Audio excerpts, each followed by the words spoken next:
ছোট ভাই ধন্যবাদ এখানে উপস্থিত সমস্ত মৌলানা হাজী সাহেবদের, সমস্ত ইমাম মুয়াজ্জিনদের, যারা বসিরহাটের বিভিন্ন প্রান্ত থেকে রোদ্দুর সহ্য করে বসে আছেন।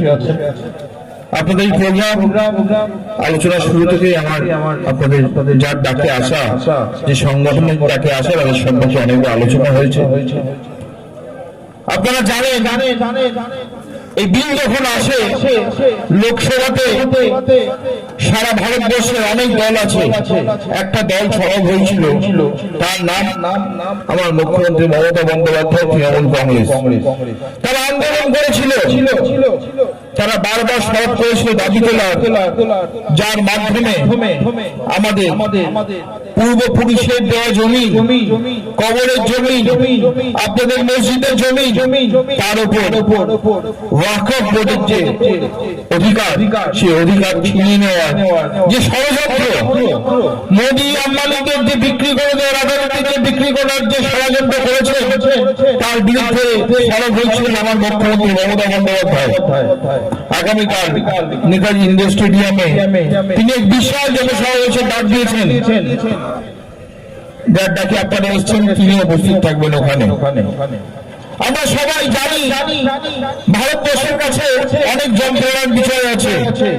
আমাদের স্বাস্থ্যের উন্নতি দরকার, আমাদের অর্থনৈতিক স্বাধীনতা দরকার, মূল্যবৃদ্ধি রোধ করা দরকার, গ্যাসের দাম কমানো দরকার, আমাদের মানুষকে বেকারত্ব থেকে চাকরি দেওয়া দরকার। কিন্তু মোদী সরকার সেই সমস্ত থেকে চোখ ঘুরিয়ে নেওয়ার জন্য একটা বিল আনলেন। কি বিল? ওয়াকফ বোর্ডের বিল।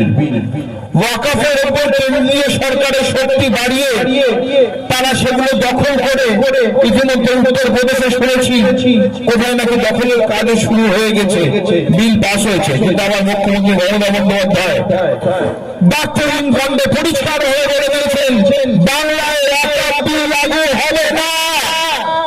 তা শেষ শক্তবন্ধু থাকা অব্দি আমার এখানকার মায়ের ভাই বোনেরা, আমার এখানকার পবিত্র আমার যে নামাজ পড়ার জায়গা, যে ঈদগাহ, যে কবরস্থান, সেখানে কোন দখলদারি আমরা মানব না, মানছি না। আর এই মধ্যে কিছু কুচক্রী যারা রয়েছে, তারা আমাদের মুর্শিদাবাদকে অশান্ত করে দিয়েছে, কিছু নোংরা মানুষকে ঢুকিয়ে দিয়েছিল তার মধ্যে, সেই মিছিলের মধ্যে তারা আক্রমণ করেছে সাধারণ মানুষের বাড়ি। তার মাধ্যমে তারা হাইকোর্ট থেকে অর্ডার এনে সেন্ট্রাল বাহিনীকে মুর্শিদাবাদ দখল করিয়ে দিয়েছে। সুতরাং আমাদেরকে সংযত হতে হবে, আমাদেরকে বিদ্রোহ করতে হবে। কার বিরুদ্ধে বিদ্রোহ করতে হবে? যে সরকার আমাদের উপর চাপিয়ে দিয়েছে আইন, যে সরকার আপনাদের শরীয়তের আইনকে ধ্বংস করার প্রচেষ্টা করেছে, যে সরকার আপনাদের পূর্বপুরুষের জমিকে কেড়ে নিয়েছে, তার বিরুদ্ধে করতে তার জন্য আমাদেরকে সকলকে একত্রিত হবে। বসিরহাট, 24 পরগনা, বাংলা, ভারতবর্ষের নির্বিশেষে ওই মোদী বাবুর কালো হাত ধরে দেওয়ার জন্য আমাদেরকে একত্রিত হতে হবে। আজ তাই যারা রোদ্দুর সহ্য করে বসে রয়েছে, সেই সমস্ত মহান আত্মাদের প্রতি আমাদের সালাম আমি জানাই। আমাদের ছোট ভাই খোদার রহমান সাহেবের নেতৃত্বে আরো যারা রয়েছেন, তারা সবাই তাদের বার্তা দেবেন। কিন্তু উদ্দেশ্য আমাদের এক, ভারতবর্ষের উপরে কালো আইন আমরা মানব না, মোদী বাবুর কালো হাতের অত্যাচার আমরা মানব না, আমরা পূর্বপুরুষের জমি দখল হওয়া অধিকার ছাড়ব না। বাংলা আমার এক হবে, বাংলা সৌভাতৃত্ব, সম্প্রীতি, ভালোবাসা, ঐক্যের মেরুদণ্ডের, নজরুল ইসলামের বাংলা, রবীন্দ্রনাথের বাংলাকে আমরা দ্বিখণ্ডিত হতে দেব না। ধর্মে ধর্মে বাংলাকে অত্যাচারিত হতে দেব না, ধর্মে ধর্মে বাংলাকে বলিষ্ঠ হতে দেব না। আপনাদের ধর্মের যেমন মান বজায় থাকবে, ঠিক সেই রকম শান্তি বজায় রাখার দায়িত্ব আমাদের সকলকে সংযত ভাবে পালন করতে হবে। এই দায়িত্বভার আজকে থেকে এখানে আমরা গ্রহণ করবো। আগামী দিন আমাদের আন্দোলন এখান থেকে কলকাতা হয়ে হবে, দিল্লি অব্দি যাবে। অলরেডি দিল্লিতে 23 খেলা কেস ফাইল হয়েছে সুপ্রিম কোর্টে সেই খেলা আইনের বিরুদ্ধে। এটা আমাদের বিশ্বাস, আমাদের এই লড়াই চলবে।